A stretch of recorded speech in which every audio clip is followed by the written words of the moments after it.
শিক্ষার্থীরা আশা করছি তোমরা সবাই খুব ভালো আছো।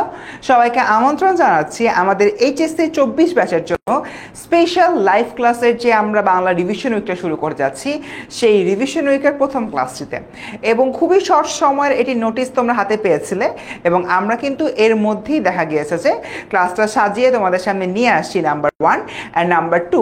আজকের এই যে ক্লাসগুলো রয়েছে এই ক্লাসগুলোর মাধ্যমে আমরা কিন্তু তোমাদের বাংলার প্রথম পত্রের গদ্য আছে কভার আপ করবো, গদ্যের পার্ট 1, এরপর পদ্য নিয়ে আলোচনা করব, তারপরে নাটক ও উপন্যাস নিয়ে আলোচনা করব। শুধুমাত্র বাংলা প্রথম পত্রই না, বাংলা প্রথম পত্রের পাশাপাশি বাংলা দ্বিতীয় পত্রের অনেক কিছুই কিন্তু এখানে থাকবে।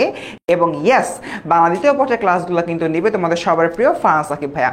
অ্যান্ড তোমাদের উদ্দেশ্যে আরও একটি কথা রয়েছে, আমাদের আজকের যে ক্লাসটি আছে, আজকের এই ক্লাস স্লাইডটা কিন্তু অনেক বেশি গুরুত্বপূর্ণ। যে ক্লাস স্লাইডটা তোমরা যদি খুব দ্রুত কালেক্ট করে নিতে পারো তাহলে কিন্তু খুব বেশি ভালো হবে।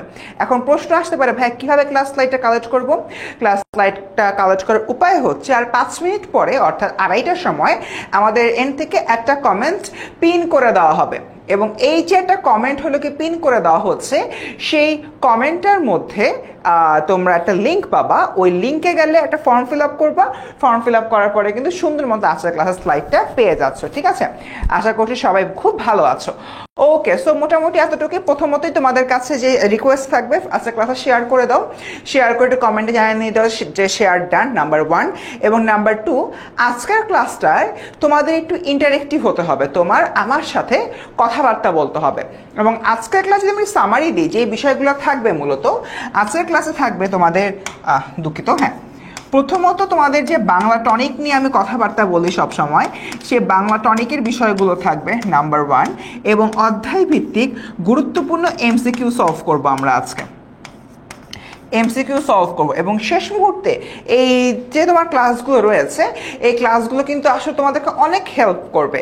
আমি যদি বাংলা টনিকের ভিডিওগুলোর কথা বলি, এটা কিন্তু অনেক আগে দিয়েছিলাম, প্রায় তোমার মাস 3 আগে দিয়েছিলাম। সেগুলো কিন্তু অনেকেই তোমরা হারিয়ে ফেলেছো, বা অনেকে বলছো যে ভাইয়া জিনিসগুলো একসাথে ক্ল্যাটার করে দিলে ভালো হয়। সো আমি যে কাজটা করছি, আমি তো ক্ল্যাটার করে একটা পোস্ট দিবই, বাট বিফোর দ্যাট তোমাদের কিন্তু এই ক্লাসগুলো নিয়ে আসতে আছে। ঠিক আছে, আমি যেরকম এখানে ক্লাসগুলো করাবো, ঠিক তেমনি আজকে কিন্তু গুরুত্বপূর্ণ এমসিকিউ সলভ করাবো। সবাই ক্লিয়ার? বুঝতে পারছি আমরা? একটু কাইন্ডলি কমেন্টে জানাও। এবার দেখি অনেকেই জয়েন করছো। আমরা ঠিক 2:30টা ক্লাস শুরু করবো, 2:30টা থেকে 3:20, 3:30 এই পর্যন্ত ক্লাসটা চলবে, মাত্র 1 ঘন্টা, এবং ক্লাসটা কিন্তু সবার জন্য উন্মুক্ত। ঠিক আছে, তাই এই সকল বিষয় মাথায় রেখে তোমরা কিন্তু আমাদের আজকের যে ক্লাসটা রয়েছে ক্লাসটাতে জয়েন করতে পারো। আমার সাথে দেখতে পাচ্ছি ফাহিমা মিম জয়েন করেছে, সুলতান মাহমুদ তারেক জয়েন করেছে, ইশিতা জয়েন করেছে আমাদের সাথে। দেখো ইতিমধ্যেই আমাদের এন্ড থেকে একটি কিন্তু ফর্ম লিঙ্ক চলে আসছে, দেখতে পাচ্ছ সবাই? এই যে দেখো, একটা কিন্তু ফর্ম লিঙ্ক অলরেডি চলে আসছে, যে আজকের এই এইচএসসি 24 বাংলা রিভিশন উইক ক্লাসের স্লাইডটি পেতে তোমরা এখনই পূরণ করে ফেলো এই ফর্মটি। এখানে একটা ফর্ম লিঙ্ক আছে, ফর্মটা তুমি প্রেস করবা, প্রেস করার পর সুন্দর মতো গেলেই কিন্তু যাবতীয় জিনিসপত্র এখানে পেয়ে যাচ্ছ। বুঝতে পারছি আমরা? দেখো এই ক্লাসের স্লাইডটা কিন্তু অলরেডি পিডিএফটা তোমাদেরকে দিয়ে দিয়েছে, এবং ক্লাসের স্লাইডটা অনেক বেশি গুরুত্বপূর্ণ, বাট স্লাইডের পাশাপাশি ক্লাসে আমার লেকচারটাও কিন্তু অনেক বেশি গুরুত্বপূর্ণ। ওকে, আমার সাথে ময়না যোগ করেছে, আমার সাথে সজীব যুক্ত হয়েছে, আমাদের সাথে ফাহিমা মিম যুক্ত হয়েছে, আমাদের সাথে আখি যুক্ত হয়েছে। ওকে, আমি অনেকে দেখতে পাচ্ছি যারা যুক্ত হচ্ছে, এবং তোমাদেরকে বলছি কাইন্ডলি একটু ফ্রেন্ডদেরকে মেনশন দাও এবং ক্লাসে শেয়ার করে কমেন্ট সেকশন জানিয়ে দাও যে শেয়ার ডান। ওকে, ঠিক আছে। সুলতান মাহমুদ তারেক বলছে, ভাইয়া ভাব সম্প্রসারণে মূল ভাব, সম্প্রসারিত ভাব, মূল বক্তব্য এইগুলো না লিখলে হবে কি, এগুলা লেখা লাগে না, এগুলা লেখা অ্যাকচুয়ালি উচিত না। সো এগুলো কখনো তোমরা লিখবা না। ঠিক আছে, এগুলো মানে লিখতে গেলে এত বড় ক্লাসে উঠে তোমরা যদি এগুলো লেখো, তাহলে আলটিমেটলি তোমাদের যে খাতার বা পরীক্ষার যে মানটা, সে মানটা অ্যাকচুয়ালি একটু ড্রপ ডাউন হয়, তাই আমরা কখনো এগুলো লিখবো না। ওকে, আচ্ছা, ঠিক 2:30 বেজে গিয়েছে, তাহলে আমরা আই থিঙ্ক আজকের ক্লাসটা আস্তে আস্তে শুরু করতে পারি। সো আজকের ক্লাসে আমি আছি তোমার সাথে ফারসিম ভাইয়া। মোটামুটি 4 বছরের উপরে পড়াশোনা করাচ্ছি, তোমাদেরকে পড়াচ্ছি। 4 বছরের একটা বেশ ভালো রকমের এক্সপিরিয়েন্স হয়ে গেছে পড়াইতে। অ্যান্ড পাশাপাশি ঢাকা ইউনিভার্সিটি থেকে গ্র্যাজুয়েশন কমপ্লিট করলাম কয়েকদিন আগে। এখন হচ্ছে গিয়ে আমার জাস্ট রেজাল্টের অপেক্ষা, তারপর পড়ালেখা শেষ, সোনার বাংলাদেশ। আর হলো গিয়ে পড়া নিয়ে কোনো ঝামেলা নাই, তারপর খালি পড়াবো আর তোমাদেরকে প্যারা দিব। ঠিক আছে, সো মোটামুটি 31-এর মতো চলে আসছো। আমি চাচ্ছি তোমরা আরও বেশ কিছু মানুষ জয়েন করো, বাট আমি আস্তে আস্তে ক্লাসটা শুরু করে দিব। ক্লাস শুরু করার আগে একটা ছোট্ট বিষয়টা কাইন্ডলি জানো, এই মুহূর্তে যারা জয়েন করছো সবাই কি HSC 24 batch, yes or no? যদি নো হয় তাহলে কোন ব্যাচ এটা একটু আমায় কাইন্ডলি কমেন্টে বলো, নাম্বার 1। এবং নাম্বার 2, কে কোথা থেকে জয়েন করছো সেই বিষয়টা একটু কাইন্ডলি আমাদের কমেন্টে জানিয়ে দাও, ঠিক আছে? ওকে, জান্নাতুল ফেরদৌস বলছে কেমন আছো ভাই? আলহামদুলিল্লাহ জান্নাত, বেশ ভালো আছি, তোমার কি অবস্থা? এরপর দেখতে পাচ্ছি দীপরাজ জনকা, সারা এইচএসসি 24 ব্যাচ থেকে, খুব ভালো। তাহিয়া বলছে সালাম দিচ্ছি, ওয়ালাইকুম আসসালাম। দীপরাজ এইচএসসি 24 ব্যাচ থেকে। তারপর দেখতে পাচ্ছি দীপরাজ সিলেট থেকে জয়েন করেছে। সিলেটের এখন কি অবস্থা দীপরাজ, জানিয়ে দিও। শান্তা বলছে ইয়েস ভাইয়া, ভেরি গুড। আখি বলছে তোমার হলো কি 24 ব্যাচের। নূপুর বলছে 24 ব্যাচের গাইবান্ধা থেকে। তিশা বলছে 24 ব্যাচের। তারপরে হচ্ছে মাইশা আক্তার মিম গাইবান্ধা থেকে জয়েন করেছে 24 ব্যাচের। আচ্ছা, সো মোটামুটি আমাদের 24 ব্যাচের স্টুডেন্টদেরকে আমরা ক্লিয়ার করতে পেরেছি। তাহিয়া জয়েন করেছে 26 ব্যাচের। আচ্ছা, আমাদের 26 ব্যাচের স্টুডেন্ট থাকতে পারো, ক্লাসটা যদি দেখতে চাও দেখতে পারো, আর কি সমস্যা নেই। বাট পার্টিকুলারলি এই ক্লাসে 24 ব্যাচের জন্য, তাদের পরীক্ষার 10টা দিনও নাই, 30 তারিখ থেকে এক্সাম আমাদের শুরু হচ্ছে। ওকে বস, ঠিক আছে। সো মোটামুটি সবাই দেখতে পাচ্ছি আস্তে আস্তে জয়েন করছো। আচ্ছা, তাহলে ক্লাসটা আমরা এখন শুরু করি, আর দেরি না করি, কারণ এই মুহূর্তে তোমাদের সময়ের মূল্য অনেক। আজকের ক্লাসের প্রথম যে টপিক সেটা হচ্ছে একটা অপরিচিত গল্প। স্টুডেন্ট সবাই রেডি? ফার্স্টে আমি অপরিচিত গল্পের ছোট্ট একটা সামারি দিব। সেকেন্ডলি অপরিচিত গল্পের কি পয়েন্টগুলো তোমার সামনে তুলে ধরবো। অ্যান্ড থার্ডলি এই কি পয়েন্টগুলো আমি ব্যাখ্যা করব। সবাই রেডি? স্টার্ট করবো ক্লাস। খালি সবাই একবার বলো যে ভাইয়া ক্লাসটা স্টার্ট করেন, আমি এখনই ক্লাসটা স্টার্ট করে দিব। ওকে, মোটামুটি সবাই দেখতে পাচ্ছি যে বলছে যে যা 24 ব্যাচের। ওকে, মিম রেডি। ভাইয়া ফর্ম পূরণ করতে পারছি না, কেন পারছো না? সবারই কি সমস্যা হচ্ছে? সবারই কি ফর্ম পূরণ করতে সমস্যা, সেটা কাইন্ডলি জানাও তো। আচ্ছা, দীপরাজ বলতেছে পানি আগের চেয়ে কমছে। ওকে, যাক আলহামদুলিল্লাহ দীপরাজ, ভালো কিছুই হবে ইনশাল্লাহ। আজকের ক্লাস 50 মিনিট থেকে 60 মিনিট, মানে ম্যাক্সিমাম 1 ঘন্টা হবে আর কি। ওকে, ঠিক আছে, I think all good. Ready ভাইয়া? ঠিক আছে, স্টার্ট করি। সো ফার্স্টে আমরা বলবো অপরিচিত যে গল্পটার একটা ছোট্ট সামারি দিই। প্রথমে বলি অপরিচিত গল্পটি কে লিখেছেন? কবিগুরু রবীন্দ্রনাথ ঠাকুর। রবীন্দ্রনাথ ঠাকুর কর্তৃক রচিত এই অপরিচিত গল্পের একদম জিস্ট যদি একটা সামারি দিই, তাহলে সেটা হবে অপরিচিত গল্পটাকে আমরা 3টা ভাগে ভাগ করতে পারি। এর মধ্যে অপরিচিত গল্পের কয়েকটা প্রধান চরিত্র রয়েছে। প্রথম যে চরিত্র সেটা হচ্ছে অনুপম, দ্বিতীয় যে প্রধান চরিত্র সেটা হচ্ছে কল্যাণী, তৃতীয় যে প্রধান চরিত্র তোমার অনুপমের মামা, চতুর্থত যে প্রধান চরিত্র সেটা হচ্ছে কল্যাণীর বাবা শম্ভুনাথ সেন। এই 4টা ক্যারেক্টারকে নিয়ে আমরা এন্টায়ার অপরিচিত গল্পটাকে 3টা খণ্ডে ভাগ করতে পারি। প্রথম খণ্ডে অপরিচিত গল্পের প্রধান চরিত্র অনুপমের জীবন নিয়ে ব্যাখ্যা করা হয়। দ্বিতীয় খণ্ডে অপরিচিত গল্পের 2 প্রধান চরিত্র অনুপম এবং কল্যাণীর বিয়ে হওয়া এবং বিয়ে ভাঙ্গা নিয়ে কথাবার্তা বলা হয়। এবং তৃতীয় খণ্ডে এসে বিয়েটা যে হলো না এবং পরবর্তী সময়তে অনুপমের যে একটা চেঞ্জ আসে, সেই চেঞ্জটা নিয়ে বেসিক্যালি আমাদের এন্ডে কথাবার্তা বলা হয়। তার মানে দেখো, এন্টায়ার অপরিচিত গল্পটাকে আমরা 3টা টুকরায় ভাগ করতে পারি। এবার হচ্ছে প্রথম টুকরা নিয়ে, যেখানে অনুপমের জীবন নিয়ে আলোচনা করা হচ্ছে। অনুপম এমন একটা মানুষ যার হচ্ছে নিজস্বতা বলতে কিছু নাই।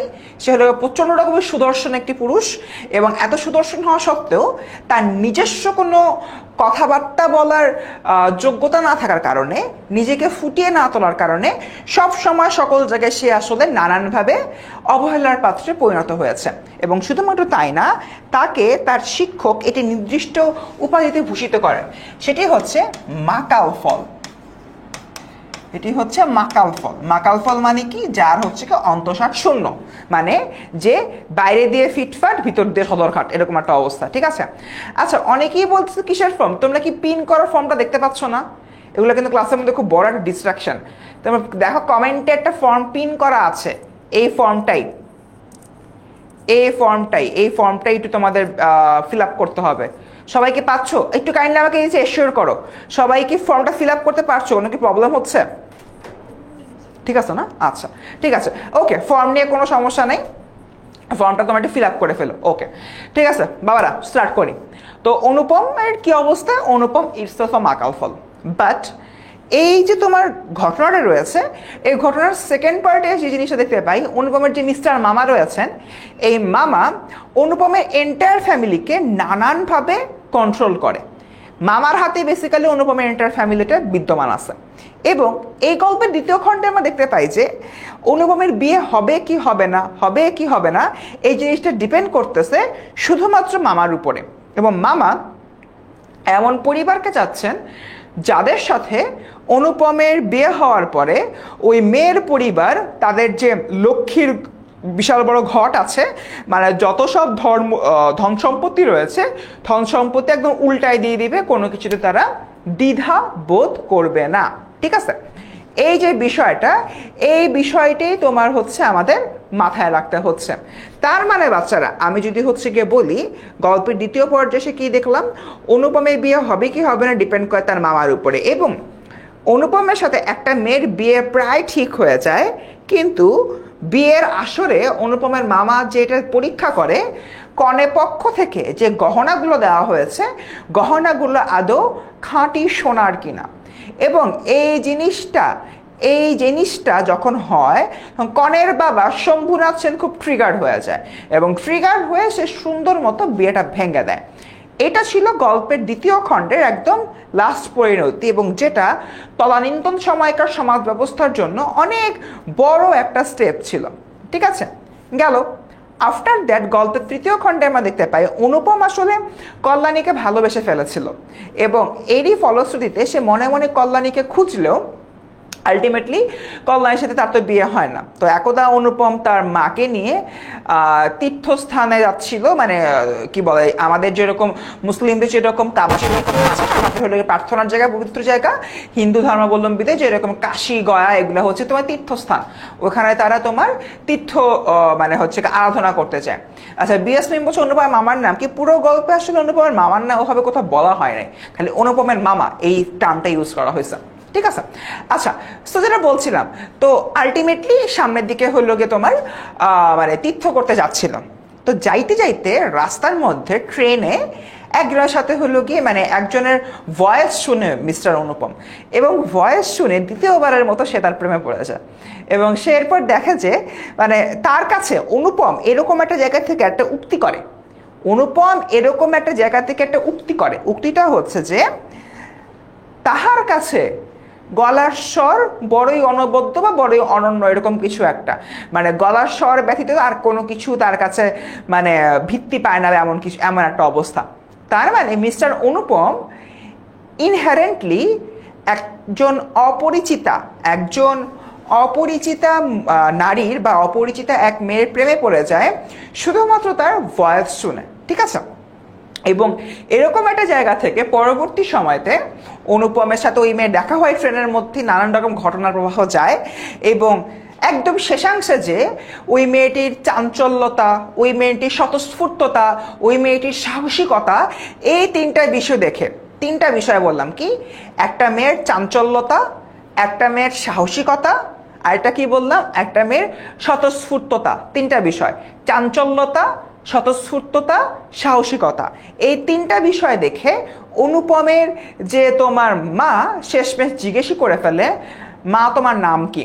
তখন মেয়েটি বলে, আমার নাম কল্যাণী, আমার বাবা শম্ভুনাথ সেন, তিনি এখানকার ডাক্তার। তখন অনুপম গিয়ে বুঝতে পারে, আরে এর সাথে তো আমার বিয়ে হওয়ার কথা ছিল, বাট আলটিমেটলি বিয়েটা হয় না। সো এইরকম একটা স্ট্যাটাস কো থেকে পরবর্তী সময়তে অনুপম কল্যাণীকে বিয়ে করতে চায়, কল্যাণীকে সেকেন্ডবার বিয়ে করার প্রপোজাল দেয়, বাট কল্যাণী বিয়ে করতে চায় না, কারণ কল্যাণী হচ্ছে মানে মাতৃ আজ্ঞা বলতে সে হচ্ছে গিয়ে দেশ সেবায় ব্রতী হয়েছে, এমন একটা অবস্থা। তার মানে স্টুডেন্টস, এই এন্টায়ার জায়গা থেকে আমি যেটা হলো গিয়ে বুঝলাম, গল্পের তিনটা খণ্ডের প্রথম খণ্ড অনুপম একটা মাকাল ফল, দ্বিতীয় খণ্ড অনুপমের মামা সবকিছু করে, তৃতীয় খণ্ড অনুপমের প্রেমটা আর তোমার পার্মানেন্ট হিসাবে পরিগণিত হয় না। ওকে, ধন্যবাদ তানজিনা, চিরকাল গলার স্বর আমার কাছে বড় সত্য, আমি এই কথাটা বেসিক্যালি বলতে নিচ্ছিলাম। সো ইয়েস, আমরা কিন্তু দেখো খুবই শর্ট টাইম, ম্যাক্সিমাম 10 মিনিটের মধ্যে অপরিচিতা এই বিশাল গল্পটাকে সামারি করে ফেলছি। সবাই কি সামারিটা বুঝতে পারছি? আচ্ছা, সাব্বির হোসেন বলতে বিয়ে করে কি দেশ সেবা করে? দেখো তুমি একটু সাব্বির, তুমি একটু ওই কল্যাণীর আসপেক্টটা চিন্তা করো। কল্যাণীর বিয়ে থা ঠিক হয়ে আছে, এরকম একটা সময়তে পাত্রপক্ষের হচ্ছে কি নিচু মন মানসিকতার কারণে তার বিয়ে ভেঙে যাচ্ছে, বিয়েটা ভেঙে দেওয়া হয়। তার কাছে তো এখন বিয়ে আর ফ্যাক্টর না, রাদার দেন তার কাছে ফ্যাক্টর হচ্ছে নিজের সম্মান, নিজের কাজ, রাইট? তাই সে বিয়ে করবে না। ওকে, সবাই কি ক্লিয়ার বিষয়টা? আচ্ছা, আমি 3টা পয়েন্টের নাম বলেছি। আমি মূল বাংলাটা অনেক শুরু করার আগে, বাংলাটা অনেক আমি শুরু করব, বাট এটা শুরু করার আগে আমি 3টা পয়েন্ট বলেছি, লিখি এটা। সাহসিকতা,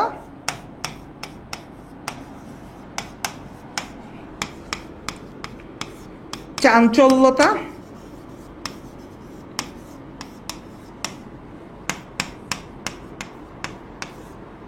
স্বতঃস্ফূর্ততা।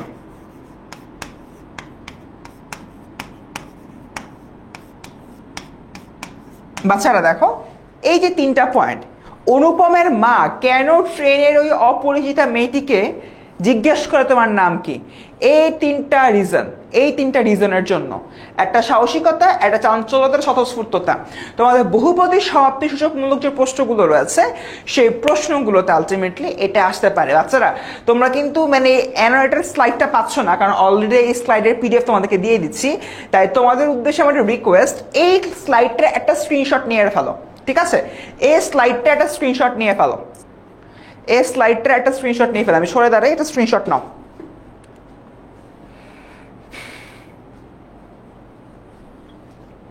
স্ক্রিনশট নিয়ে কাইন্ডলি কমেন্টে বলো এসএস ডান। আর তোমরা একটু কাইন্ডলি ক্লাসে শেয়ার করো, মাত্র 3খান শেয়ার হয়েছে। আল্লাহ আস্তাগফিরুল্লাহ, কি একটা অবস্থা। সবাই স্ক্রিনশট নিয়েছো? স্ক্রিনশট একটু কাইন্ডলি জানাও। ওরে সাব্বির তো বস মানুষ, নোট করতেছে, করে ফেলো করে ফেলো।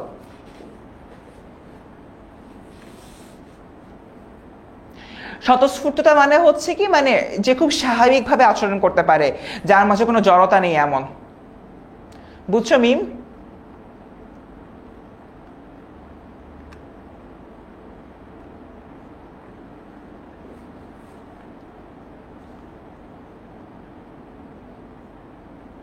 আচ্ছা ভাইয়া কি জানি বললো কে? ভাইয়া সমস্ত বাংলাদেশের মধ্যে আমি একমাত্র পুরুষ যাহাকে কন্যার বা বিবাহের আসর হইতে নিজে ফিরাইয়া দিয়েছে, আমাকে একটু লাইনটা ব্যাখ্যা করে দিবেন। শিপ্রা সাহা বলছো, সমস্ত বাংলাদেশের মধ্যে আমি একমাত্র পুরুষ যাহাকে কন্যার বা বিবাহ আসর হইতে নিজে ফিরাইয়া দিয়েছে। আচ্ছা, হ্যাঁ 36টা স্লাইড বাবা, বেশি তো দরকার নাই তোমাদের এই শেষ মুহূর্তে। যতটা তোমার সংক্ষিপ্ত ওয়েতে প্রেজেন্ট করা যায়, পরীক্ষার আগে গিয়ে তুমি 150 স্লাইডের একটা স্লাইড পড়বা? ওকে, আচ্ছা শোনো, খুবই একটা সুন্দর প্রশ্ন। এই প্রশ্নটার অ্যান্সার হচ্ছে তোমার একটাই, সেটা হলো সমস্ত বাংলায় ওই সময়তে, মানে যেই সময় অপরিচিত গল্পটি রচনা করা হয় সে সময় বেসিক্যালি দেখা যায় যে ছেলেদের অনেক বেশি ডিমান্ড থাকতো সোসাইটিতে, এবং বিয়ের পরে মেয়েদেরকে একদম মানে গণনা করা হইতো না ভাই। অ্যান্ড মেয়ের বাবারা হচ্ছে কন্যা দায়গ্রস্ত পিতা, মানে কন্যা আছে এটা তার উপরে দায় হিসেবে বর্তাচ্ছে, এটা তার উপরে প্রবলেম হিসেবে বর্তাচ্ছে, এরকম একটা বিষয়। কন্যা দায়গ্রস্ত পিতা, এই কন্যা দায়গ্রস্ত পিতার যে সমাজটা ছিল বা যে যুগটা ছিল, ওই যুগে দেখা যায় যে একটা প্রবলেম আছে, একটা প্রবলেম সৃষ্টি হয়। প্রবলেমটা কি বাচ্চারা? প্রবলেমটা হচ্ছে ওই পার্টিকুলার টাইমটাতে দেখা যায় যে সবাই তোমার হচ্ছে মানে বিয়ে দিতে চাচ্ছে, ছেলে মেয়েকে বিয়ে দিতে চাচ্ছে, বাট হলো হয়তো বিয়ে হচ্ছে না, বা বিয়ে যখন হয়ে যায় কোনো কারণে যদি বিয়ে ভাঙতেও নেয় যৌতুক টৌতুক হাবিজাবি কারণে, দেখা যায় যে মেয়ের বাবারা আরও ডাবল যৌতুক দিয়ে মেয়ের বিয়ে দেয়। তার মানে কি, সমাজে মেয়েদের অবস্থান অতটা ভালো ছিল না, যৌতুক প্রথা এগুলো অনেক বেশি প্রমিনেন্ট ছিল, ঠিক আছে? এমন একটা জায়গা থেকে আমি কি দেখতে পাই, কল্যাণীর বাবা মেয়ের বিয়ে ভেঙে দেয়, নিজের হাতে ভেঙে দেয়। যেখানে কন্যা দায়গ্রস্ত পিতারা মেয়ের বিয়ে ভাঙ্গা তো দূরে থাক, যদি বিয়ে না ভাঙ্গে যেন ডাবল যৌতুক দিতে পিছপা হইতো না, সেখানে সে মেয়ের বিয়ে ভেঙে দিচ্ছে। তাই অনুপম বলতেছে আমি পুরা বাংলায় এমন একজন পুরুষ যার হলো গিয়ে বিয়ের আসলে বিয়ে ভেঙে গেছে, তাও কে ভেঙে দিছে? মেয়ের বাবা বিয়ে ভেঙে দিছে। বুঝছি আমরা সবাই? ওরে মারিয়া বলতে সাইড হয়ে দাঁড়ালাম সাইড হয়ে। আমরা বুঝছি এবার? আমরা কি সবাই বুঝছি? কে জানি প্রশ্নটা করছিলেন, নামটা পড়তে পারি না, তাহলে কোশ্চেনটা পড়তে পারছি। যে প্রশ্নটা করছে সেটা সে কি আমরা বুঝছি প্রশ্নটা? যা যা এখন জয়েন করছে সবাইকে, যা যা সালাম দিচ্ছ সবাইকে বলছি ওয়ালাইকুম আসসালাম। ওকে, থ্যাংক ইউ শান্তা। আচ্ছা শান্তা ইসলাম ময়না, শোনো, তোমার যদি হলো গিয়ে এই রিলেটেড আর কোনো প্রশ্ন থাকে অবভিয়াসলি আমাদের যে গ্রুপটা আছে এই গ্রুপে আমাকে মেনশন দিয়ে পোস্ট করবা। তোমাদের শেষ মুহূর্তে 24 ব্যাচকে 100তে 100 সার্ভিস দেওয়ার জন্য আমরা কিন্তু সদা প্রস্তুত, এবং আমাদের যে গ্রুপে পোস্ট অ্যাপ্রুভ হয় না এই সকল যে হাবিজাবি ঝামেলা, এই সকল ঝামেলা নাই। তোমরা যাদের যাদের বাংলা ফার্স্ট পেপারের কোনো জায়গা নেই, এনি প্লেস এনিওয়্যার, যদি কোনো কিছু তোমাদের নিয়ে প্রশ্ন থাকে সেই প্রশ্নগুলো করবা, করে সুন্দর মতো আমাকে মেনশন দিয়ে এই গ্রুপে হচ্ছে পোস্ট করবা। যদি তোমরা এই গ্রুপে পোস্ট করতে করো আমি কিন্তু নিজে তোমাদের যে প্রশ্নগুলো আছে প্রশ্নগুলো সমাধান করব, ঠিক আছে? তার মানে কারোর যদি কোনো প্রকার ডাউট থাকে, বাবারা মারা শোন একটু মনোযোগ দিয়ে, কারোর যদি কোনো প্রকার ডাউট থাকে, ডাউট যে কোনো কিছু নিয়ে হতে পারে, তোমার এমসিকিউ নিয়ে হতে পারে, সিকিউর যে তোমাদের আল্লাহ দুনিয়া খ নম্বরের প্রশ্নগুলো রয়েছে বা অনুধাবনমূলক প্রশ্ন রয়েছে, এগুলো নিয়ে কিন্তু অনেক অনেক সমস্যা থাকে, ঠিক আছে? এগুলো নিয়ে কারোর যদি কোনো প্রকার প্রশ্ন থাকে, আই রিপিট, কারোর যদি কোনো প্রকার প্রশ্ন থাকে তারা সুন্দর মতো প্রশ্নটা লিখবা বা ছবি তুলবা, ছবি তুলে বা লিখে 10ms এসএসসি এইচএসসি স্টুডেন্টস গ্রুপে যে পোস্ট দিবা। পোস্ট দেওয়ার পরে আমি তো আছি, আমি এসে তোমাদেরকে ব্যাখ্যা করে দিব। আচ্ছা, এই যে এসেও একটা প্রশ্ন করেছে এই মুহূর্তে আমি ক্লাস দিচ্ছি, সবার এতগুলো প্রশ্নের আমি আনসার দিতে পারতেছি না, তোমরা কাইন্ডলি এই গ্রুপে আমাকে মেনশন করে পোস্টগুলো দাও প্লিজ, খুব ভালো হয়, খুব ভালো হয়, আমার জন্য ভালো হয়, আমি একটা একটা করে সবার কিন্তু অ্যান্সার দিতে পারবো, ঠিক আছে? তোমরা কি সবাই গ্রুপে পোস্ট করবা? আমাকে আমাকে এটা বলো, তোমরা যদি সবাই গ্রুপে পোস্ট করো তাহলে কিন্তু তুমি সবাইকে হেল্প করতে পারবে অ্যাট এ টাইম, এবং তোমার একটা পোস্টের কারণে অ্যাটলিস্ট আরও অনেক স্টুডেন্ট এতে উপকৃত হবে। তিশা ক্লাস 3:30 শেষ হয়ে যাবে, প্যারা নাই, সবাই বুঝছি আমরা, সবাইকে আমরা গ্রুপে কোশ্চেন করব। আচ্ছা, মিম বলতো টনিক কি? টনিক হচ্ছে কি আমার উদ্ভাবন করা একটা বিষয়। আমি হলো গিয়ে একটা এন্টায়ার তোমার 20 পৃষ্ঠা বা 15 পৃষ্ঠা গল্পকে বা উপন্যাসকে ছোট করে 5-6টা কি পয়েন্টে নিয়ে আসি, এবং এই কি পয়েন্টের বাইরে আলটিমেটলি কোনো সিকিউ আসে না, ঠিক আছে? Thank you so much. যারা বলছো প্রশ্ন করবা, থ্যাংক ইউ সো মাচ। কোনো এনিওয়্যার এনি কোশ্চেন্স ভাই, তোমার মধ্যে প্রিভিয়াস ব্যাচকে দেখো, তোমার হচ্ছে 23 ব্যাচের কথা চিন্তা করো, এসএসসি 24 ব্যাচের কথা চিন্তা করো, এসএসসি 23 ব্যাচের কথা চিন্তা করো, সবাই কিন্তু আমি ফার্স্ট দিন এই সার্ভিসটা দিছি। তোমরা সবাই পোস্ট করো, পোস্ট করার পরে কিন্তু আমি এগুলোকে সলভ করে দিই। গোলাম রাই বলছি পোস্ট অ্যাকসেপ্ট করো না, এখন আর প্যারা নাই। 24 ব্যাচটা তোমরা লাস্ট মোমেন্টে এসে আমরা কিন্তু 100 টাকা সার্ভিস দেওয়ার জন্য পোস্ট অ্যাপ্রুভালের বিষয়গুলো মাথায় রাখছি, সো একদমই চিন্তা করো না। Okay, tonic is equals to first same technique. আচ্ছা, ভালো জিনিস দিছো। আচ্ছা, আমরা এবার টনিকগুলা বলি। প্রথমত অনুপমের অন্তঃসার শূন্যতা। অনুপম কি নিজে কোনো কাজ করতে পারে? কোনো তো কাজ করতে পারে না। তাই এরকম একটা জায়গা থেকে আমি যদি হলো কি চিন্তা করি, অনুপম একটা মাক্কাল ফল, রাইট? কি ফল অনুপম? একটা মাক্কাল ফল। অনুপম যেহেতু মাকাল ফল, তাই এটা কিন্তু অনেক বেশি একটা প্রবলেমেটিক সিচুয়েশন। তাই আমরা এখানে কি বলবো? অনুপমের অন্তঃসার শূন্যতা, অর্থাৎ অনুপমের নিজস্বতা বলতে আর কিছু নাই, ঠিক আছে? অন্তঃসার শূন্য মানে যার নিজের বলতে কিছু নাই, মানে ভেতর দিয়ে সদরঘাট উপর দিয়ে ফিটফাট। আমরা একটা কথা বলি না, উপর দিয়ে ফিটফাট ভিতর দিয়ে সদরঘাট। অনুপম হচ্ছে গিয়ে এরকম একটা পাবলিক, ঠিক আছে? তার মানে অনুপমের আসলে নিজস্বতা বলতে কিছু নাই, সে হচ্ছে গিয়ে ভেতর দিয়ে সদরঘাট উপর দিয়ে ফিটফাট গেল। এরপর হলো যে অর্থের অহংকার। অনুপমের মামার এবং অনুপমের মায়ের অর্থের অহংকার ছিল। গল্পের একটা লাইনে হচ্ছে তোমার বলা হচ্ছে যে অনুপমের মা কখনো তারা যে ধন এটা ভুলতে দেন না। কেন ভুলতে দেন না? কারণ তার অর্থের অহংকার। এবং আরো একটা বিষয়, যখন শম্ভুনাথ সেন অনুপমকে দেখতে আসে তখন অনুপমের মামা কিন্তু শম্ভুনাথ সেনকে এগিয়ে দেবার জন্য বাড়ির নিচে আসে না, বরং বাড়ির বারান্দা থেকে তাকে বিদায় দিয়ে দেয়, টাটা দিয়ে দেয়। তার মানে কি? অর্থের অহংকারের যে বিষয়টা রয়েছে, অর্থের অহংকারটা বোঝানোর জন্য আলটিমেটলি এইখানে এই কথাবার্তাগুলো আলোকপাত করা হয়েছে। 3 নাম্বার, কন্যা দায়গ্রস্ত পিতাকে অবজ্ঞা করা। অবভিয়াসলি দুইটা কারণে। নাম্বার 1, বিয়ের আসরে কন্যা দায়গ্রস্ত পিতাকে খাঁটি স্বর্ণ দিয়েছে কিনা এই বিষয়টা যাচাই করার জন্য অনুপমের মামা স্যাকরা নিয়ে যেতে পারেন না, বা স্যাকরা নিয়ে গেছে। নাম্বার 2, ওই যে অনুপমকে যখন দেখতে আসে শম্ভুনাথ সেনের কিন্তু যথাযথ ভালো ব্যবহার করা হয় না, এবং শম্ভুনাথ সেনকে শুধুমাত্র অনুপমের যে অর্থ বিত্ত টাকা কড়ি রয়েছে এগুলো নিয়ে কথাবার্তা বলে। তার মানে what does it mean? It means কন্যা দায়গ্রস্ত যে পিতা রয়েছে, পিতাকে যে নানানভাবে তোমরা অবজ্ঞা করা হয়েছে সেই বিষয়টা এখানে প্রকাশিত হয়। এরপর আসি 3 নাম্বারতে গেল। 4 নাম্বার, শম্ভুনাথ সেনের আত্মমর্যাদা।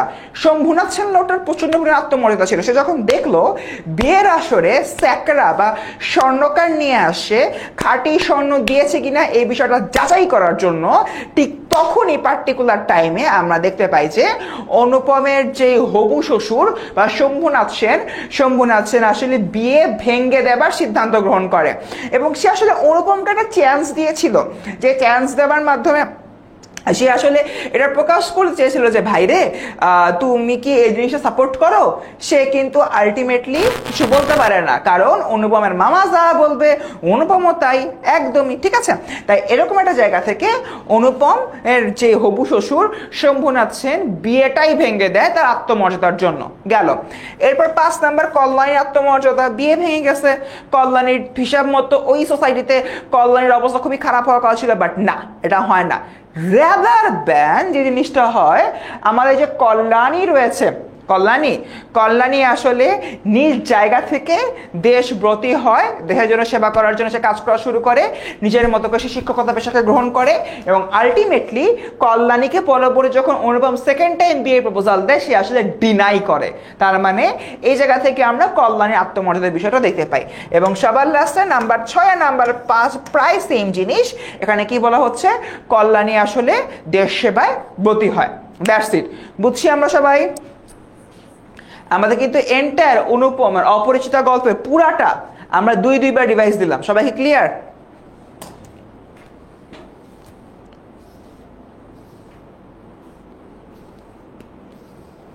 সবাই ক্লিয়ার? ওকে, কারো কোনো প্রশ্ন আছে এটা নিয়ে? আর সবাই কিন্তু অবভিয়াসলি আমাদের গ্রুপে পোস্ট করবা।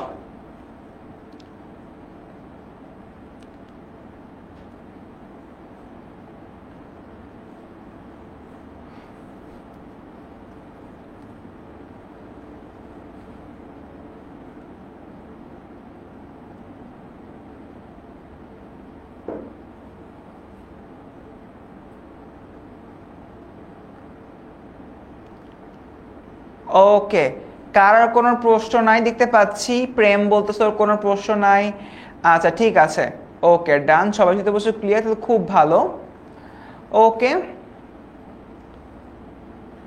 তাহলে আই থিঙ্ক আমরা সামনের দিকে আগাতে পারি। আর একটা ছোট্ট বিষয়, সেটা হচ্ছে যে তোমরা একটু কাইন্ডলি করো, কি বলে, আমাদের কিন্তু ক্লাসটা শেয়ার করে দাও। আমি দেখতে পাচ্ছি মাত্র 6টা শেয়ার হয়েছে। অ্যাটলিস্ট আজকে ক্লাসে 50টা শেয়ার হোক, তাই না? সবাই একটু কাইন্ডলি ক্লাসে শেয়ার করে, এবং শেয়ার করে আমাকে একটু কমেন্টে জানাও যে শেয়ার ডান, ঠিক আছে? ওকে, দীপরাজ বলতেছে অনুপমের মামাকে উচিত পদ্মা নদী থেকে ফেলে দেওয়া। হায় রে দীপরাজ, তোমার পরীক্ষার খারাপ হলে তোমাকে তো পদ্মা নদী থেকে ফেলে দেওয়া হবে। সো এসব কথাবার্তা না বলে ক্লাসে মনোযোগ দাও, ঠিক আছে? ভাইয়া ফার্স্ট টনিকটা একটু আবার বলেন। ঠিক আছে, ফার্স্ট টনিকটা আমি আবার বলে শুরু করে দিচ্ছি। অনুপমের অন্তঃসার শূন্যতা। ভাই তোমরা অনেকে এই ওয়ার্ডটা বুঝতেছো না। অন্তঃসার শূন্যতা, অন্তঃসার শূন্যতা মানে কি? অন্তঃসার শূন্যতার মানে হচ্ছে যার ভেতরে কিছু নাই। ভেতরে বলতে হচ্ছে কি, যার কোনো গুণাগুণ নাই বাট দেখতে সুন্দর। অনুপম কি দেখতে সুন্দর সুদর্শন বাট গুণাগুণ নাই। ফর এন এক্সাম্পল, তুমি কাউকে দেখলে খুব ফিটফাট স্মার্ট হয়ে আছে একদম, এই বাবা বাচ্চারা একটু হলেও মনোযোগ দিয়ে শোনো, আমি অন্তঃসার শূন্যতা ওয়ার্ডটা হলেও বুঝাচ্ছি। সো তোমরা দেখলা যে একজন লোক আসছে, লোকটা দেখতে খুব সুন্দর, খুবই সুদর্শন, খুবই স্মার্ট, একদম কোট প্যান্ট টাই পরে আছে, পরে একটা বিয়ের অনুষ্ঠানে সে বসে আছে, খুবই সুন্দরভাবে হলো সে বসে আছে। তো খাওয়ার সময় আসতো, তো সবাইকে ডাকতেছে খাওয়ার জন্য আসতে। তো বিয়ের একটা অনুষ্ঠান, ওই লোকটা যে টেবিলে বসে, সাপোজ তুমিও ওই টেবিলটাতে বসলা, ঠিক আছে? ওই টেবিলটায় তুমি বসলা, সব খাবার টাবার দেওয়া হয়েছে। তো ফার্স্টে হচ্ছে গিয়ে তোমার স্টার্টারে হলো কি বলে নান রুটি দিচ্ছে আর হলো গিয়ে রোস্ট দিচ্ছে। সো হিসাব মতো আমার নান রুটি আর রোস্ট কি হবে খাই স্টার্টারে দেওয়ার পরে ফার্স্টে নানটা একটু ছিঁড়িয়ে একটু রোস্টটা একটু নিয়ে হলো গিয়ে খাই, আশেপাশে পরিচিত মানুষ থাকলে তার সাথে কথাবার্তা বলা শুরু করলি। বাট এরকম একটা টাইমে লোকটা কি করলো, তার যে টাইটা আছে টাইটা খুললো, শার্টের বাটন টাটন খুললো, কোট টোট খুলে 2 হাত একসাথে দিয়ে একবার নান খায় একবার মাংস খায়। এরপর যখন কাচ্চি আসলো 2 হাত দিয়ে এরকম হলো কাচ্চি খাইতে লাগলো। সো এইরকম সিচুয়েশন যদি কখনো হয় তাহলে আমি কি বলবো, আরে লোকটা তো বেসিক এটিকুইটি জানে না, লোকটার তো কোনো ভদ্রতা জ্ঞানই নেই, বা লোকটার তো কোনো গুণাগুণই নেই। এরপর সাপোজ খাওয়ার পরে তুমি তার সাথে কথা বলতে গেলা, সে একদমই গ্রামীণ ভাষায় কথাবার্তা বলতেছে। আমি কোনো ভাষাকে ছোট করতেছি না, আমি বোঝানোর জন্য বলতেছি, কোনো ভদ্রতা নাই, বলছে এ মামা কি অবস্থা, কেমন আছোস, এইরকম ল্যাঙ্গুয়েজ হলে কথাবার্তা বলতেছে। তার মানে কি এই লোকটা যতই দেখতে সুন্দর হোক, যতই সেই ফিটফাট বাবু হোক, বাট আলটিমেটলি তার ভেতরে একটা অনুষ্ঠানে যে কিভাবে কাজ করা লাগে, একটা অনুষ্ঠানে গিয়ে কিভাবে নিজেকে প্রেজেন্ট করা লাগে এর কোনো আইডিয়া নাই। এবং দ্যাট ওয়াজ দ্য অনুপম কিন্তু আলটিমেটলি এটাই, অনুপমের কোনো আইডিয়াই নাই যে কি করতে হয় কি না করতে হয়। মামা যা বলে অনুপম তাই করে, মামা যা বলে অনুপম তাই করে, দ্যাটস ইট। এটাই হচ্ছে অন্তঃসার শূন্যতা, মানে যার ভিতরে, অন্ত মানে ভিতরে, সার শূন্যতা মানে যার কিছু নাই, যার ভিতরে কিছু নাই, সেটা হচ্ছে তোমার অন্তঃসার শূন্যতা। বুঝছি আমরা এবার সবাই? বুঝছি? ওকে যাক ঠিক আছে, আগাই, আমাদের ক্লাসের টাইম আর বেশিক্ষণ নাই, আধা ঘন্টার মতো আছে, অনেকগুলো টপিক বাকি। আসেন এবার আমরা কি বলি এমসিকিউ সলভ করি। সে নিজের চারদিকে সকলের চেয়ে অধিক রজনীগন্ধার শুভ্র মঞ্জুরির মতো সরল বৃন্তটির উপর দাঁড়াইয়া যে গাছে ফুটিয়ে আছে সেই গাছ সে একেবারে অতিক্রম করিয়া উঠিয়াছে। কে? বিলাসী, আল্লাদি, জমিলা, কল্যাণী। আনসার বলো।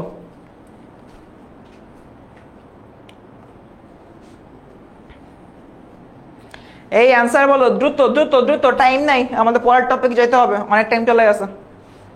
অ্যান্সার বলো। একে ডি আচ্ছা, অর্তি, আব্দুস সাত্তার, জাকির, তারপর মারিয়া, তারপর হচ্ছে গিয়ে ইশরাক, তারপর হচ্ছে গিয়ে এশা, তারপর হচ্ছে গিয়ে সারা, তারপর জান্নাতুল, স্বর্ণা, সবাই বলছে কল্যাণী। ইয়েস, বোঝাই যায় কল্যাণী, ব্যাখ্যা দেখা দরকার নাই, আগাই সামনের দিকে।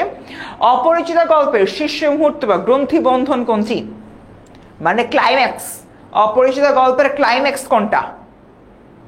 বলো পান, অপরিচিত গল্পের ক্লাইম্যাক্স কোনটা বলো?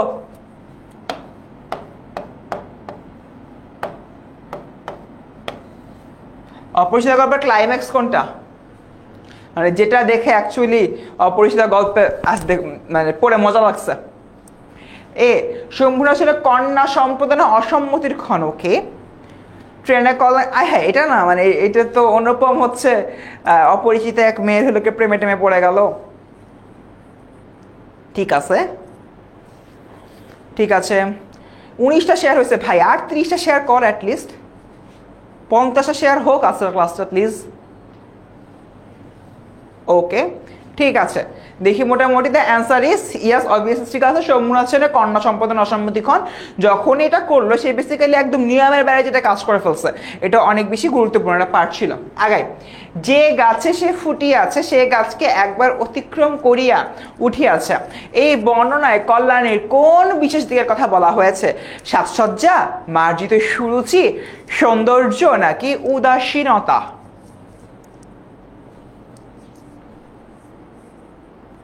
উদাসীনতা। উদাসীন, এটার অ্যান্সার দাও, কাইন্ডলি এটার অ্যান্সার দাও, এই কোশ্চেনের অ্যান্সার দাও সবাই।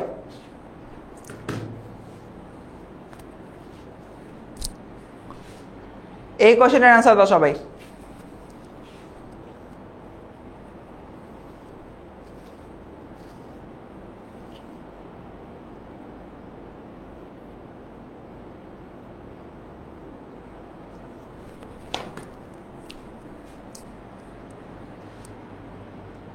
ওকে সবাই, অনেকে 3-এর বি বলতেছো, অনেকে 3-এর ডি বলতেছো, এটা মিক্সড অ্যান্সার আসতেছে। এটা সঠিক অ্যান্সারটা হবে আসলে তোমার মার্জিত সুরুচি। বেসিক্যালি এখানে পরবর্তী সময় কল্যাণী যে তোমার সুরুচি সম্পূর্ণ মহিলা হয়ে উঠছে এবং সে যে দেশব্রতী হয় সেই বিষয়টা বেসিক্যালি এখানে প্রকাশ করা হচ্ছে। গেল অপরিচিতা গল্পে গল্প বলায় পুচুকে অনুপম মামা বিনুদা নাকি হরিশ? অনুপম মামা বিনুদা নাকি হরিশ?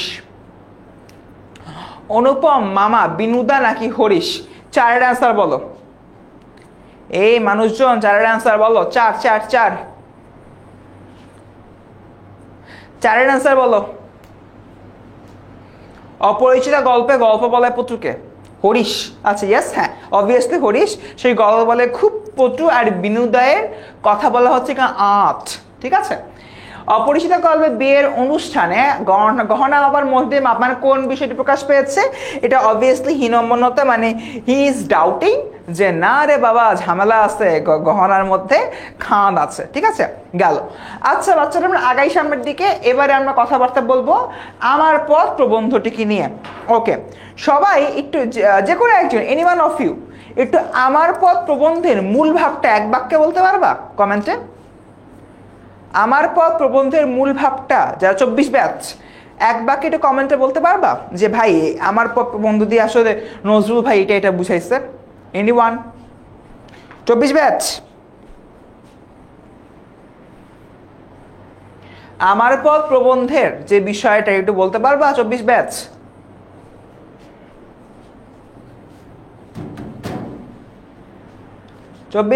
আমার পথ প্রবন্ধের নিজেকে চেনা। আসাদ বলতে নিজেকে চেনা, আত্মনির্ভরতা। ফাহিম বলতেছে সত্যকে চেনা। ওকে ওকে, 3টা পয়েন্ট পাইলাম। ওকে, এই আমি তো মানে স্ক্রিনটা দেখাইতে ফেলা, দেখা যাবে না। আচ্ছা, আত্মনির্ভরতা, সত্যের স্বরূপ, সত্যকে চেনা। ওকে ঠিক আছে। সো বরাবরের মতোই আমি এটাকে একটা ছোট্ট ডিসক্লেমার দিয়ে শুরু করি। সো আমার পথ প্রবন্ধটি লিখেছেন আমাদের জাতীয় কবি কাজী নজরুল ইসলাম। কাজী নজরুল ইসলাম এর ব্যাপারে একটা মজার কথা তোমাদেরকে একটু শেয়ার করি। শেয়ার করে হচ্ছে গিয়ে ক্লাসের মূল জায়গায় যাই।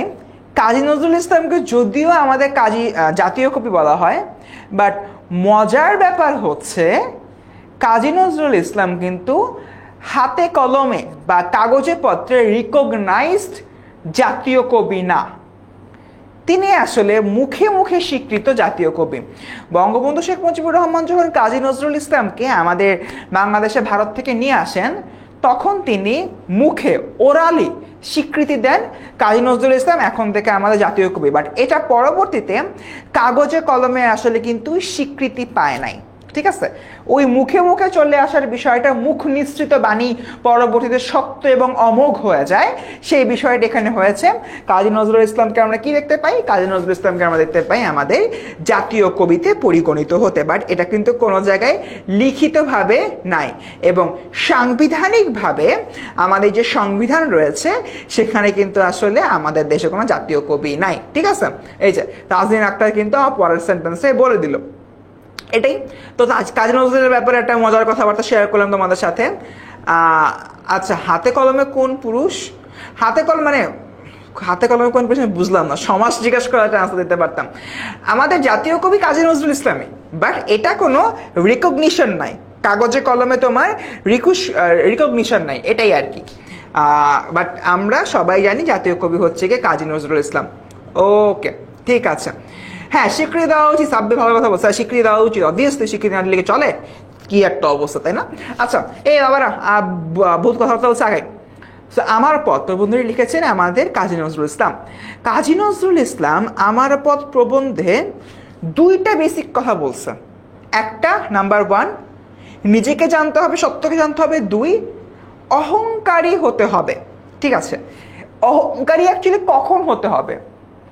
যখন তুমি নিজেকে প্রপারলি জানতে পারতেছ। এবার বলি, এন্টায়ার প্রবন্ধটা তুমি বলতেছ যে তোমার আসলে নিজে কি করছো, তোমার যে নিজের ক্যাপাবিলিটিসগুলো আছে সেটা জানতে হবে।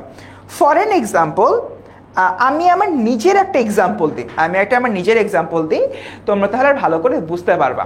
সেটা হচ্ছে মোটামুটি যখন হচ্ছে আমার কলেজ লাইফের দিকে, তো আমি তখন ডিসাইড করলাম যে আমার আসলে যখন ভার্সিটিতে ওঠার পরে পড়াশোনার পাশাপাশি আমার নিজের কিছু আয়ের উৎস বা ইনকাম সোর্স বের করতে হবে। আই থিঙ্ক এটা তোমরা অনেকে এখনই টিউশন এগুলো কাজ করে তোমরা তৈরি করো। সো তারপরে আমি নিজেকে জিজ্ঞেস করলাম, আচ্ছা ফারসিম তুমি কি পারো করতে? আমি দেখলাম আমি কথা বলতে পারি ভালো। এখন কথা বলতে পারি ভালো, এটা তো কোনো তো পেশায় তো আমি কনভার্ট করতে পারতেছি না। ছোটবেলা থেকে ডিবেট করতাম, বিতর্কের সাথে জড়িত ছিলাম সেই ক্লাস 5 থেকে। তো পরে আমি ভাবলাম যেহেতু মোটামুটি বিতর্ক করতে পারি, তাহলে এই রিলেটেড যে বিষয়গুলো রয়েছে, যেরকম বাংলা হতে পারে, তারপর হচ্ছে তোমার পৌরনীতি ও সুশাসন হতে পারে, এগুলো আমি পড়াবো। তো মোটামুটি পড়ানো শুরু করলাম। আর আমি 11-12 থাকতে বেশ ভালো রকমের বায়োলজি পারতাম। তো ঠিক আছে, বাংলার পাশাপাশি বায়োলজি পড়াবো, যেহেতু সায়েন্সের student, obviously arts commerce student আমাকে হায়ার করবে না। তো বাংলা আর বায়োলজি মোটামুটি আমি অনেক বাসায় হলে টিউশনি করাইতাম। তো টিউশনি করাইতে একটা সার্টেন পিরিয়ড পর মনে হলো যে টিউশনি করানোর মাধ্যমে আসলে আমার স্কিলসের ডেভেলপমেন্ট হচ্ছে না, এবং আমার আসলে এমন একটা জায়গায় যাওয়া দরকার যেখানে আমি পড়াতেও পারবো, আমার স্কিলগুলোকে আসলে ডেভেলপমেন্ট করতে পারবো। ঠিক আছে, ওকে। এরকম একটা জায়গা থেকে যদি হলো গিয়ে আমি চিন্তা করি, পরে ভাবলাম যে ঠিক আছে 10 মিনিট স্কুলে অ্যাপ্লাই করি। 10 মিনিট স্কুলে মোট আমি 4 বার অ্যাপ্লাই করছি, এর মধ্যে 3 বার রিজেকশন খাইছি। চতুর্থবারে যে আমার কপাল খুলছে, আমি একজন বাংলার ইনস্ট্রাক্টর হিসেবে জয়েন করতে পারি। তারপর মোটামুটি পড়ানো শুরু হয়, পড়াইতে থাকি এবং করতে করতে 4 বছর অধিক সময় ধরে 10 মিনিট স্কুলে আমি পড়ায় ফেলছি। তার মানে এখানে একটা বিষয় আমাকে হেল্প করছে 10 মিনিট স্কুলের হচ্ছে গিয়ে পড়াশোনা শুরু করা, বা হচ্ছে এখানে এসে তোমাদের সাথে পরিচিত হওয়ার ক্ষেত্রে। কি সেটা হলো, আমি আমার নিজেকে জানতে পেরেছিলাম যে আমি যেহেতু মোটামুটি বিতর্ক করি, মোটামুটি ভালোভাবে কথা বলতে পারি, আমি মনে হয় পড়াইতে পারবো। আস্তে আস্তে পড়ানোর লাইনে ঢুকলে জিনিসটা একটু শেপ আপ করতে পারবো। আমি নিজের এই জিনিসটা, এই কোয়ালিটিটা আমি বুঝতে পারছিলাম, আমি জানতে পারছিলাম। জানার এবং বোঝার কারণে আমি পরবর্তীতে এই লাইনে নিজেকে ডাইভার্ট করতে পারছি। এক্স্যাক্টলি এই কথাটি কাজী নজরুল ইসলাম বলছে যে তুমি আসলে তোমার নিজেকে চেনো, তোমার নিজের সত্যটাকে বুঝো, তুমি কি করতে পারো সেটা জানো, এবং সেই অনুযায়ী কাজ করো। কখনো তুমি মিথ্যা যেটা রয়েছে, তুমি যেটা পারো না, সেটা নিয়ে গ্লোরিফাই করো না, সেটা নিয়ে হচ্ছে কি তোমার সামনের দিকে এগিয়ে যাবার জন্য মিথ্যা চেষ্টা করো না। তুমি যেটা পারো না আগে সেটা শিখে এক্সপার্ট হয়ে সামনের দিকে আগাও। ভণ্ডামি করো না। ভণ্ডামি করা বলতে আমি সাপোজ কম্পিউটার চালাতে পারি না, আমি বলছি ভাই আমি এমন কম্পিউটার চালাতে পারি, আমি এমন মাইক্রোসফট ওয়ার্ড চালাতে পারি, আপনি পুরো বোকা হয়ে যাবেন। আমাকে একটা কাজ দিল, ডান, শেষ, অন স্পট ডেট, আমি পারতেছি না কিছু করতে। এটা হচ্ছে একটা ভণ্ডামি, এটা হচ্ছে কপটতা। And particularly, I repeat, particularly এই জিনিসটাই হয়েছে। এই জিনিসটা তোমার কিভাবে হয়েছে?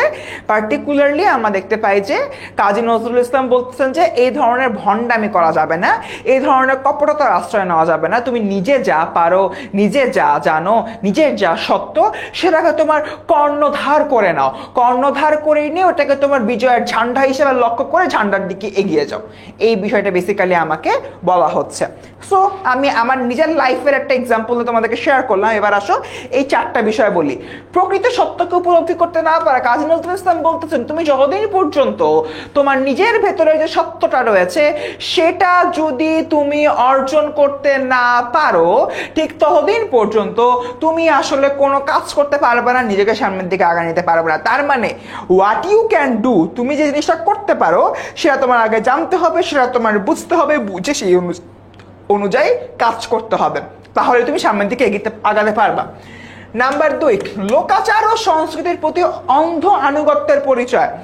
দেখা যায় যে আমাদের সমাজে অপরকে অনুকরণ করার খুবই একটা বাজে রকমের প্রবণতা দেখা দেয়। সাপোজ আমরা 2 বন্ধু, আমি আর আমার একটা বন্ধু, আমরা একসাথে পড়াশোনা করতেছি, একসাথে সবকিছু করতেছি। সো আমি দেখতেছি যে আমার বন্ধু খুব সুন্দরভাবে কোনো একটা কাজ করতে পারতেছে, বা আমার বন্ধু যে খুব দামি একটা আইফোন কিনছে। সো তার হয়তো আইফোন কেনার সামর্থ্য আছে, আমার সেই সামর্থ্য অর্জন করতে হয়তো আরো 10 বছর সময় লাগবে।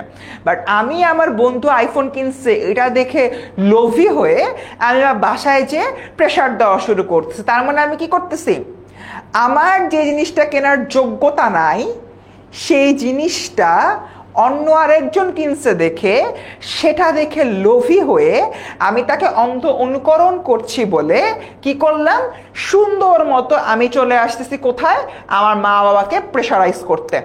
এটা তো ভালো জিনিস না। এক্স্যাক্টলি এই জিনিসটাই বলতেছে যে তুমি অপরকে, অপর সংস্কৃতিকে, অপর লোকাচারকে অন্ধ অনুকরণ করতে গেলে হোয়াট ইউ আর, তুমি তোমার নিজের জায়গাটা ভুলে যাবা নাম্বার 1, এবং নাম্বার 2 তুমি তোমার নিজেকে হারায় ফেলবা, তোমার চারপাশে পরিবেশটাকে নষ্ট করে ফেলবা, যেটা আমি করলাম।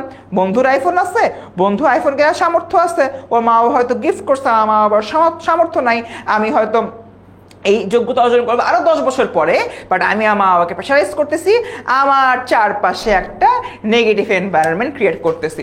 লোকাচার, লোকাচার বলতে কি বোঝায়? লোকাচার বলতে বোঝায় তোমার চারপাশের পরিবেশে যে কৃষ্টি, কালচার, সংস্কৃতি ইত্যাদি ইত্যাদি। That's it. নজরুল এই কথাটা বলছে।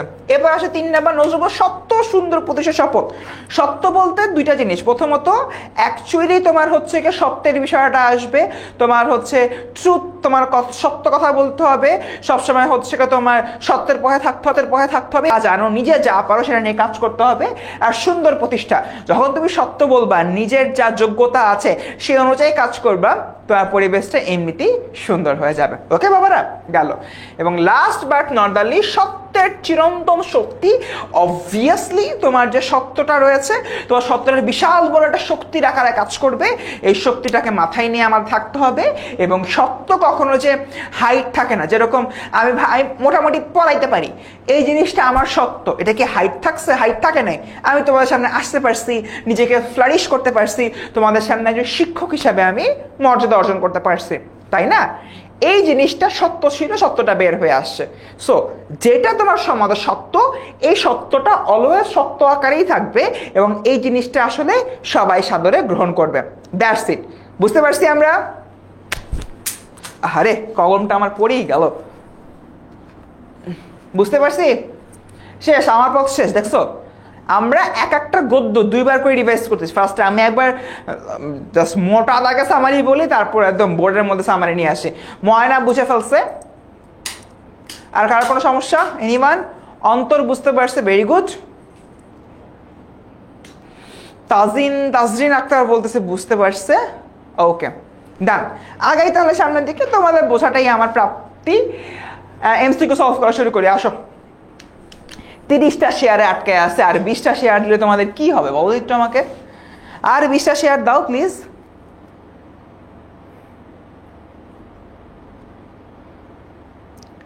ঠিক আছে, আসো আমরা এবার এমসিকিউ সলভ করব। অ্যান্ড স্টুডেন্টস, তোমরা কিন্তু অবভিয়াসলি এই যে ফর্মটা আছে, ফর্মটা কিন্তু ফিল আপ করে ফেলবা। ঠিক আছে, ডান। আসো, কাজী নজরুল ইসলাম প্রবন্ধ সাহিত্যের বৈশিষ্ট্য হলো সংস্কার চেতনাজাত, প্রতিবাদী মনস্ক, আত্মহমিকা উজ্জ্বল। অ্যান্সার বলো। শেয়ার করলে ভাইয়া চকলেট দিবে। হাই হাই, না এখন তোমাদেরকে চকলেট কেমনে পাঠাই? ঠিক আছে, ডান ডান ডান ডান ডান।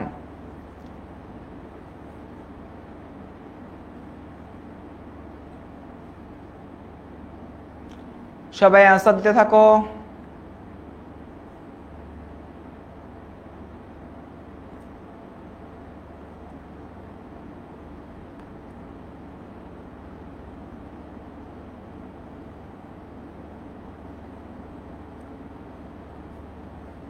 ওকে, অনেকে এ বলতেছো নাদিয়া চলে আসছে আমাদের কার্জন হলের একটা লোগো নিয়ে, কুরিয়ার করে চকলেট দেন ভাইয়া। তোমরা একদিন যদি কখনো টেনএমএস এর অফিসে আসো আর আমি যদি থাকি, আই প্রমিস তোমাদের সবাইকে আমি চকলেট খাওয়াবো। যাও, ঠিক আছে। দ্য অ্যান্সার ইজ অবভিয়াসলি এ। কাজী নজরুল ইসলাম সবসময় সংস্কার নিয়ে কাজ করছে, প্রতিবাদী মনস্ক ছিলেন। বিদ্রোহী কবিতা বলো, আমার পথ বলো, সকল জায়গায় কিন্তু প্রতিবাদী মানসিকতাটা প্রকাশ হয়েছে। এবার দেখি, ভুলের মধ্যে সত্যকে পাওয়ার উপায় হলো ভুল থেকে শিক্ষা হওয়া, বিনয়ী হওয়া, আত্মসচেতন হওয়া। অ্যান্সার বলো, এটার অ্যান্সার বলো।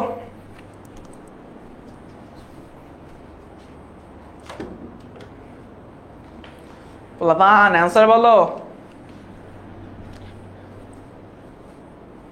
না না, প্রাইভেট গ্রুপে শেয়ার করলে, হ্যাঁ প্রাইভেট গ্রুপে শেয়ার করলে তো মনে হয় আসতে হইতে পারে। রিজওয়াজ বলছে ভাই আসছিল আপনার সাথে দেখা না, হারে রিজভি হয়তো ওই দিন আমি অফিসে ছিলাম না কোনো কারণে, ইনশাল্লাহ একদিন না একদিন দেখা হবেই।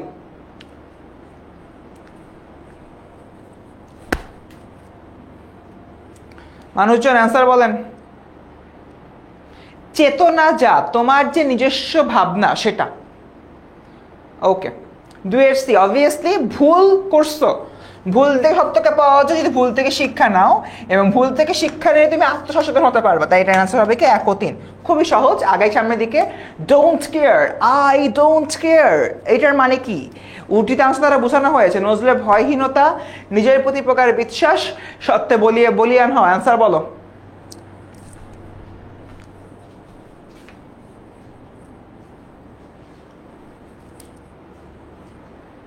অ্যান্সার বলো সবাই। 3-এর অ্যান্সার।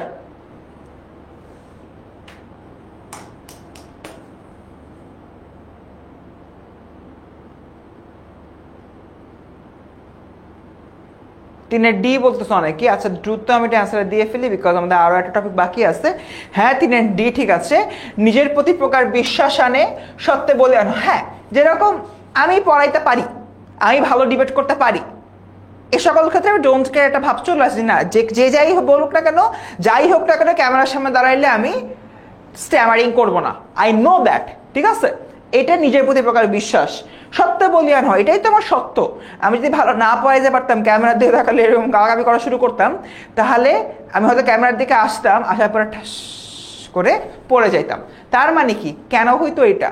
কারণ আমার আসলে তখন নিজের সত্য সম্পর্কে আমি জানি না। ঠিক আছে, এই বিষয়টা বেসিক্যালি এখানে বলা হচ্ছে। ওকে, ঠিক আছে, ডান। মোটামুটি আই হোপ আমরা সবাই ক্লিয়ার। আগাই সামনের দিকে। জীবন যোগ করা না হলে কৃত্রিম পণ্যে ব্যর্থ হয় গানের পসরা। উদ্দীপকটিতে আমার পথ প্রবন্ধের যে দিকটি প্রকাশিত হয়েছে: মনুষ্যত্ববোধ, সাম্যবাদ, সত্যের বন্দনা, আত্মসচেতনতা। 4-এর অ্যান্সার বলো দ্রুত। মানুষজন দ্রুত 4-এর অ্যান্সার বলে, এরপর আমরা মাসি পিছু শুরু করবো।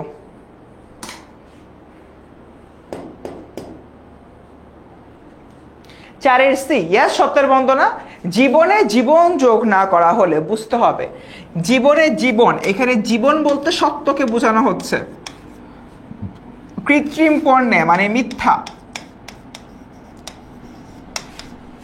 গানের পসরা মানে তোমার এন্টায়ার যে লাইফটা রয়েছে, জীবন বৃথা হবে সেটা। এবার এটাকে যদি আমি ভাঙি, তাহলে কি হচ্ছে? জীবনে যদি সত্য না থাকে, তাহলে মিথ্যার কারণে জীবন ধ্বংস হয়। তার মানে পুরোটা যাকে কি বলা হচ্ছে? সত্যের বন্দনা। সত্যকে নিয়ে প্রশংসা করা হচ্ছে, বন্দনা মানে প্রশংসা করা। ঠিক আছে, গেল। এবার দেখি একই প্রশ্ন, এটার অ্যান্সার হবে 1 ও 2। গেল, এটা না আমার মাথা ব্যথা কিছু নাই। এবার আমরা শুরু করব মাসি পিসি গল্পটা নিয়ে স্টার্ট করি। মাসি পিসি গল্পটার মধ্যে আমরা মাসি পিসি শুরু করতেছি স্টুডেন্টস। শেষ আমাদের আমার পথ শেষ, অপরিচিতা শেষ। আমার পথ শেষ, অপরিচিতা শেষ। ক্লাসের লাস্টে একটা অ্যানাউন্সমেন্টও আছে কিন্তু। আমার পথ শেষ, অপরিচিতা শেষ। সবাই রেডি ফর মাসি পিসি? মাসি পিসির জন্য সবাই রেডি?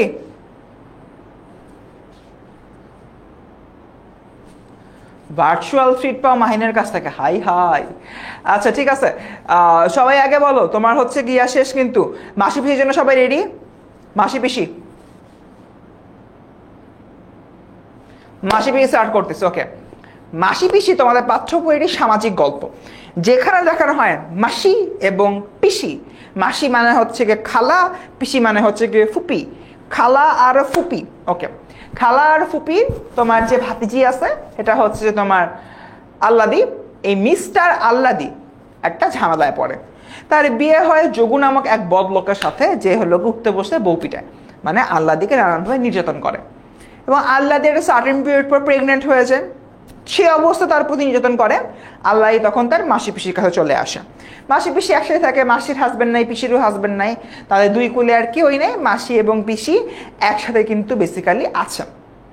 অ্যান্ড এইরকম একটা জায়গা থেকে প্রবলেম যেটা হয়, মাসি পিসি যখন আল্লাদিকে টেক কেয়ার করা শুরু করে, আল্লাদিকে কেন টেক কেয়ার করতেছে এই নিয়ে যোগুর মাথা খারাপ। যোগু হচ্ছে কি করে, যোগু হলো গিয়ে নানানভাবে মাসি পিসিকে হলো গিয়ে তোমার হুমকি দেয়, ধামকি দেয়, বলছে আমার বউ নিয়ে আটকায় রাখছো, আবি যাবি বহুত কাহিনী। সো সবকিছু মিলিয়ে একটা নির্দিষ্ট সময়ের পর আমরা দেখতে পাই মাসি এবং পিসি প্রতিবাদী একটা সত্তায় পরিগণিত হয়। অ্যাপার্ট ফ্রম দ্যাট মাসি পিসি তাদের যে ডেইলি তোমাদের নানান রকম কাজকর্ম রয়েছে, এই কাজকর্মগুলো করে, তারা হলো গিয়ে বাজারে যে শাকসবজি বিক্রি করে, মাছ তরকারি বিক্রি করে, সব কিছু মিলে যদি হলো গিয়ে আমরা চিন্তা করি, মাসি এবং পিসি কিন্তু তাদের জীবন যুদ্ধে কাজ করছে এবং আল্লাহকে প্রোটেক্ট করে যাচ্ছে। এবং দেখা যায় যে একদিন রাতে আল্লাহকে নেবার জন্য গ্রামের অনেক মানুষ চলে আসে। মাসি পিসি সেদিন হলো গিয়ে বিরূপ একটা রূপ ধারণ করে, তারা অনেক জোরে চিৎকার দেয়, চারপাশে প্রতিবেশীরাও এসে তাদেরকে সেফ করার ট্রাই করে, এবং লাস্টে হলো গিয়ে তোমার ভেজা কম্বল, কাটারি এগুলো নিয়ে আসলে তারা ওয়েট করতে থাকে। কেন ওয়েট করতে থাকে? যাতে করে কোনো ধরনের আক্রমণ হলে মাসি এবং পিসিকে দেখা যায় যে মাসি এবং পিসি যাতে আল্লাহকে সাপোর্ট দিতে পারে, এমন একটা অবস্থা। সো এটা হচ্ছে এন্টায়ারলি মাসি পিসির গল্পটার সামারি। এবার আসো আমরা চলে যাই বাংলা টনিকে। সন্তান স্নেহে লালন করা। দেখো একদম শুরু থেকে মাসি এবং পিসি একটা ছোট্ট কাজ করতেছিল, সেটা কি? সেটা হচ্ছে মাসি এবং পিসি সন্তান স্নেহে লালন করছিল। লালন কাকে করছিল? আল্লাদিকে সন্তান স্নেহে লালন করছিল।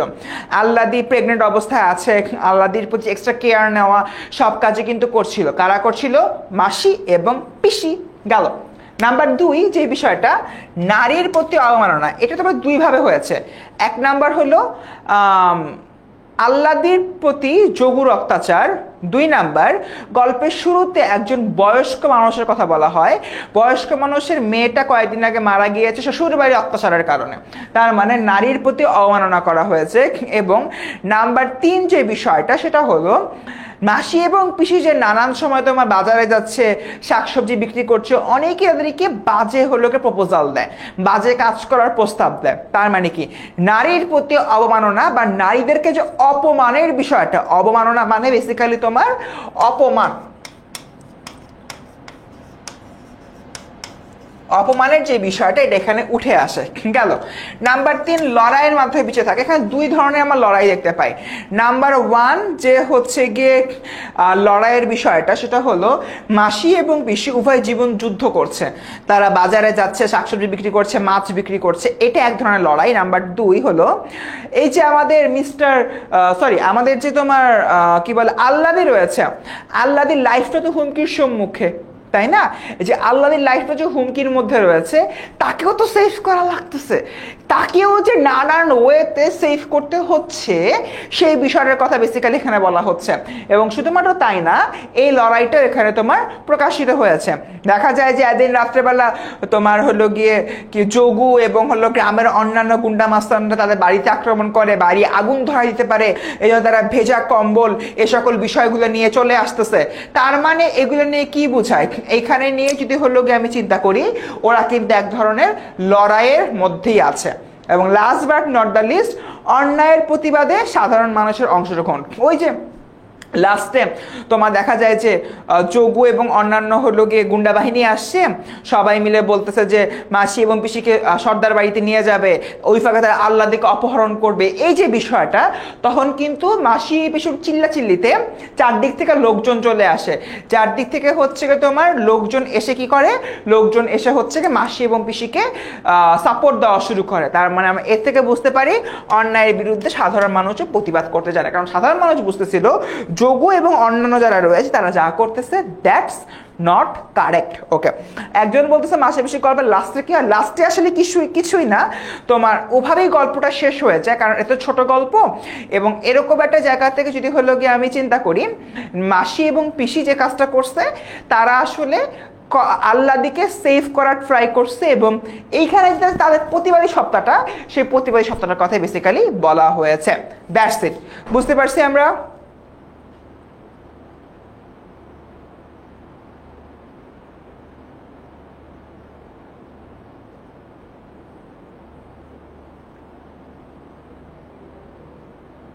আচ্ছা হ্যাঁ তাজরিন, আমি তোমারটাই পড়তেছিলাম, বুদ্ধিদীপ্ত ও সাহসী জীবন সংগ্রাম, সন্তান স্নেহের অতুলনীয় দৃষ্টান্ত, পুরুষতান্ত্রিক সমাজ কাঠামোয় অবহেলিত নারী, এটা খুব ভালো ছিল।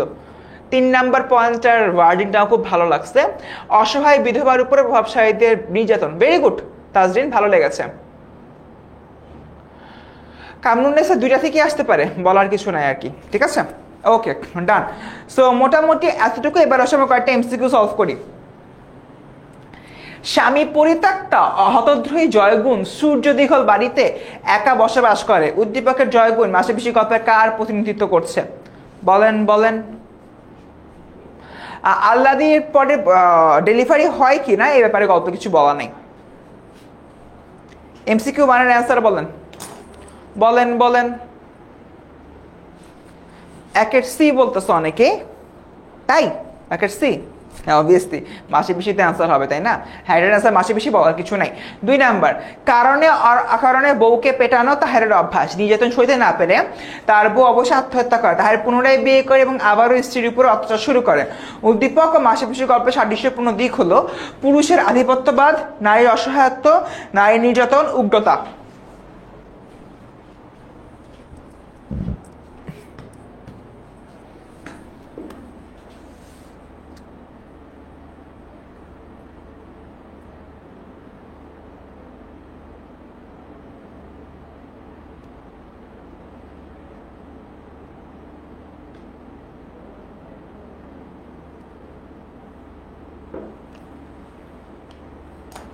দুইয়ের সি, এটা দুইয়ের তোমার সি, ঠিক আছে, নারী নির্যাতন। Okay very good. 3 নাম্বার, একই প্রশ্ন, উদ্দীপকের তাহের মাসে পিসি গল্পে কোন চরিত্র সাদৃশ্যপূর্ণ? আই থিঙ্ক বুঝতে পারছো। 3-এর আনসার কি হবে? না, এ আর সি দুইটা মিলে না। তোমার পুরুষের আধিপত্যবাদ এবং নারীর নির্যাতন, দেখো এখানে কয়েকটা বিষয় আছে। ওয়াইফকে তোমার প্রহার করা এটা একটা, এবং স্ত্রীর উপরে অত্যাচার করা, দুই স্ত্রীর উপরে অত্যাচার করছে, অত্যাচারটাকে বেশি ফোকাস করা হয়েছে, এটার অ্যান্সার নারী নির্যাতন হবে। আচ্ছা 3-এর অ্যান্সার ডি, যোগও গেল। 4-এর অ্যান্সার বলো। রহিমা স্বামী নির্যাতন সইতে না পেরে ফুফু রাহেলা বেগমের নিকট চলে আসেন। গ্রামে মাতব্বরের ছেলে জগলুর, কি নাম রে বাবা, কুদৃষ্টি পড়ে তার উপর। দৃঢ় প্রত্যয় রাহেলা বেগম মা পাখির মতো আগলে রাখে অনাথা রহিমাকে। রাহেলা বেগম মাসে পিসি গল্পে কার প্রতিনিধিত্ব করছে?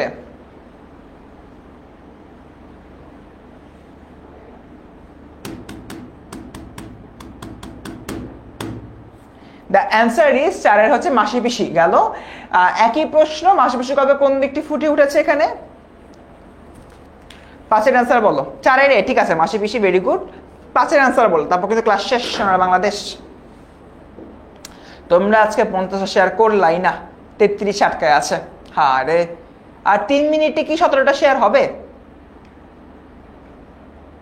মাত্র 50 শেয়ার চেয়েছিলাম, তোমরা সেটাতে করলে না, কষ্টই পেলাম। 5-এর অ্যান্সার না, 5-এর বি বেসিক্যালি পুরুষের লালসা। কারণ হচ্ছে এই যে এখানে দেখো জগলুর কুদৃষ্টি পড়ে, ওইদিকে তোমার হচ্ছে গিয়ে যোগু সহ বাকি যারা রয়েছে তাদেরও কিন্তু কুদৃষ্টি ছিল, কার উপরে ছিল? আমাদের আল্লাহর উপরে, তাই এখানে লালসাই হবে, ঠিক আছে। That's it. আমাদের ক্লাস কিন্তু আলটিমেটলি এখন শেষের দিকে, বাট লাস্ট মোমেন্টে তোমাদের জন্য কয়েকটা নির্দেশনা আছে। সবাই একটু ক্লিয়ার, সবাই একটু শান্ত হলে আমি নির্দেশনাগুলো বলবো।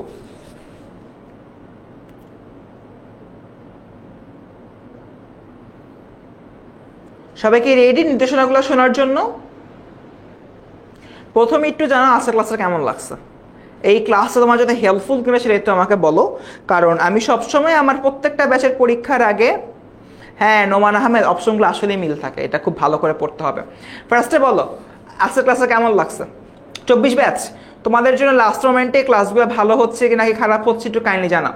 আজকের ক্লাসটা কেমন লাগছে? ওকে, এটা কি তোমাদেরকে হেল্প আউট করতেছে এই টাইপের ক্লাসগুলো? কারণ আমরা এই ধরনের 9টা ফ্রি ক্লাস দিব, 9টা টোটাল 9টা ক্লাস দিব। আজকে থেকে শুরু হচ্ছে, কালকে আছে, পরশু আছে, এবং টানা বাংলা পরীক্ষার আগ পর্যন্ত ধুমাধুম বাংলা ক্লাস, খালি বাংলা ক্লাস। তোমরা বাংলা না পড়ে থাকতেই পারবা না, মানে আমার আর ফারহান ভাইয়ের প্যারাট ছিল, তোমরা হলেও বাংলা পড়বা, এমন একটা অবস্থা আমি ক্রিয়েট করতে চাচ্ছি। So just before the 1 week এই পুরো প্ল্যানটা নিয়ে আসি তোমাদের সামনে। আজকে মোটামুটি কিন্তু 24 ব্যাচে 26 batch, thank you so much join করার জন্য। 24 ব্যাচ তোমাদের কিন্তু আজকে পুরো যে ক্লাসটা আছে, ক্লাসের মাধ্যমে 3টা টপিক ভালো করে তোমার পড়া হয়ে গেছে। এখন আমার হচ্ছে গিয়ে ইংলিশের ব্যাপারটা আমি জানি না বাবা, ইংলিশ তো তোমার আমার ডিপার্টমেন্ট না, আমি বলতে পারি না, শুধু বাংলা হবে। বাংলা পরীক্ষার আগে শুধু বাংলা নিয়েই কাজ হবে, অন্য কোনো বিষয়টা আমি জানি না, অন্য বিষয় মনে হয় না হবে, বাট বাংলা হবে এতটুকু আমি শিওর, ঠিক আছে? সো আমি যেটা হলোকে বলছিলাম, এই ক্লাসগুলো সবার জন্য, এই ক্লাসগুলো সবার জন্য। পিডিএফ কোথায় পাবা? ক্লাসের কমেন্টে পিন করে দেওয়া আছে, তুমি হলোকে পিডিএফ পাবা। আচ্ছা বাচ্চারা, ফারহান ভাই আগামীকাল ক্লাস দেবে, আগামীকালকে ফারহান ভাই আসবে তোমাদের বাংলা সেকেন্ড পেপার নিয়ে। তোমরা ক্লাসের মধ্যে যে রুটিনটা আমি শেয়ার করেছি, গ্রুপে রুটিনটা শেয়ার করা আছে, রুটিনটা একটু কাইন্ডলি দেখে নিও, ঠিক আছে? ইংলিশ তো আমি পড়াই না বাপ, ইংলিশ আমি কেমনে তোমাদেরকে বলবো যে ইংলিশ কেমনে হবে? এই যে দুর্জয় ব্রাদারের ক্লাস আইডি শেয়ার করে দেওয়া হয়েছে, ওর সাথে কথা বলতে পারো। আচ্ছা সো শোনো, আমি এবার তোমাদেরকে 2টা কথা বলি, 2টা কথা, সবাই রেডি? তোমাদেরকে আমি 2টা কথা বলবো, number 1, number 2, number 1, number 2, number 1, number 2, 2টা কথা বলবো তোমাদেরকে। এখন 2টা কথা বলবো, সবাই রেডি? শোনো, আজকের একটা স্লাইড তো তোমরা পেয়ে গেছো, তাই না? একটা স্লাইড তোমরা পেয়ে গেছো, বাট এই যে তোমার দাগানো স্লাইডটা আছে, দাগানো স্লাইডটা কি তোমরা চাও? দাগানো স্লাইডটা কি তোমরা চাও? দাগানো স্লাইডটা তোমরা কি আজকের এই দাগানো স্লাইড চাও?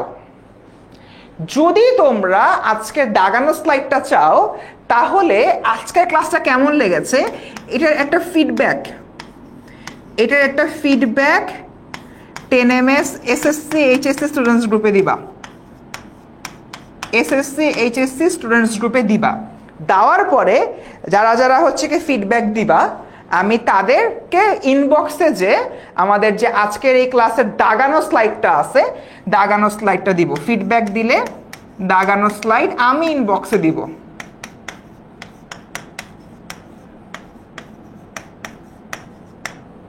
ফিডব্যাক দিলে তোমরা ফিডব্যাক দিবে আমাদের এই গ্রুপটাতে সুন্দর মতো, যে ব্যাচেরই হোক না কেন, 24, 26 যে ব্যাচেই হোক না কেন, এই গ্রুপে ফিডব্যাক দিলে আমি তাদেরকে ইনবক্সে যে দাগানো স্লাইডটা আমি আমার নিজ দায়িত্বে দিয়ে দিব।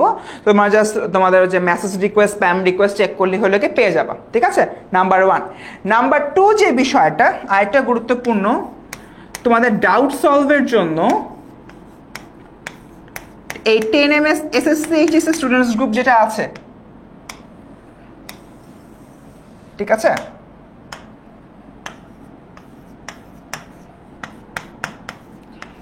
এসএসসি এইচএসসি স্টুডেন্টস গ্রুপ, এই গ্রুপে হচ্ছে কি তোমরা